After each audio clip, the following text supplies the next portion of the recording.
Melihara anjing. Baik. Bapak Ibu sekalian, tadi udah saya sebut ada 3 jenis anjing yang memang diizinkan dalam syariat dipelihara lah gitu ya oleh umat Islam. Masih ingat apa aja tadi? Anjing pemburu, penjaga ternak, ya ternak ada anjingnya yang ngangonin gitu ya, sama penjaga kebun atau ladang. Nah ini diizinkan. Hadisnya banyak, hadis Sahih Muslim, hadis Sahih Imam Abu Daud juga ada.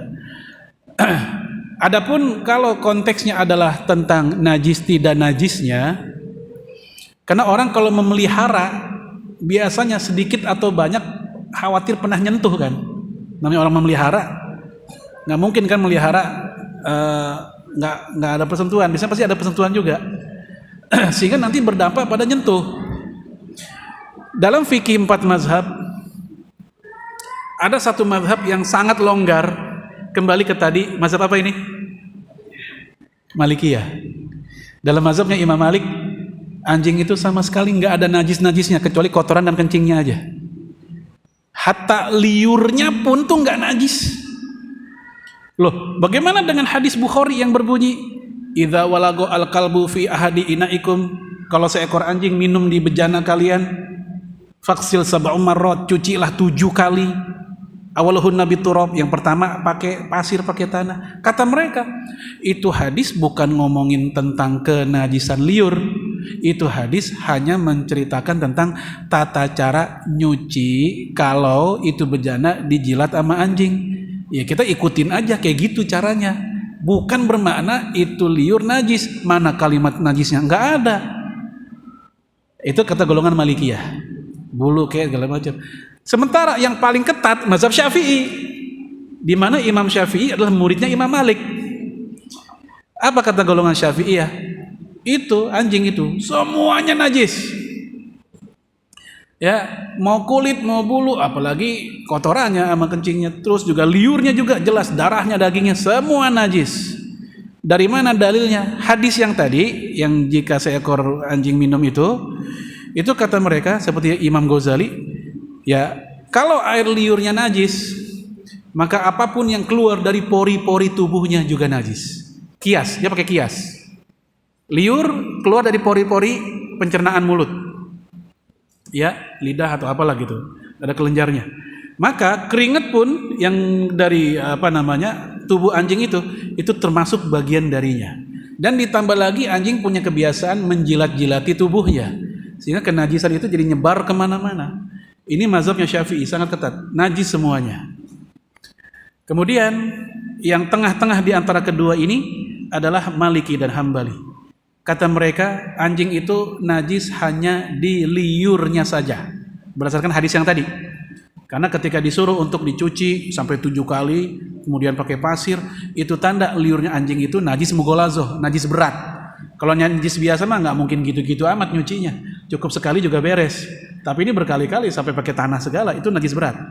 Tapi karena nggak ada hadis secara khusus tentang tubuh, tentang kulit, maka bagi mazhab yang ketiga ini, yaitu Hambali dan Hanafi, bagi mereka itu suci untuk bulu kulitnya.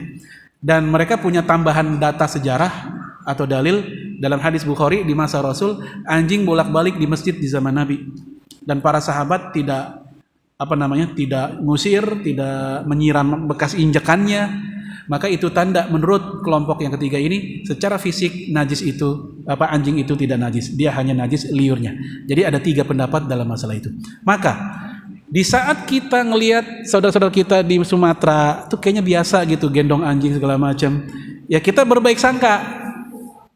Baik sangkanya mungkin fikih yang masuk ke mereka di zaman itu hingga sekarang dalam bab masalah anjing adalah yang mengatakan anjing itu tidak najis, sehingga kita semoga mereka memahami seperti itu, bukan karena mereka melanggar ya, tapi emang ikut pendapat yang tersebut. Adapun di Pulau Jawa yang banyak pesantren dan kiai yang rata-rata para kiai itu ikut mazhab Syafi'i, itulah yang lebih sering terkenal di kampung kita emang ya.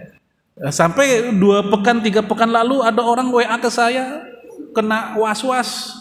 Dia lagi baca koran di depan rumah, anjing lewat, dia nanya ke saya, "Pak, saya najis nggak?" "Kenapa emang?" Ya, ada anjing lewat depan rumah. Ya enggak, lewat depan mah enggak.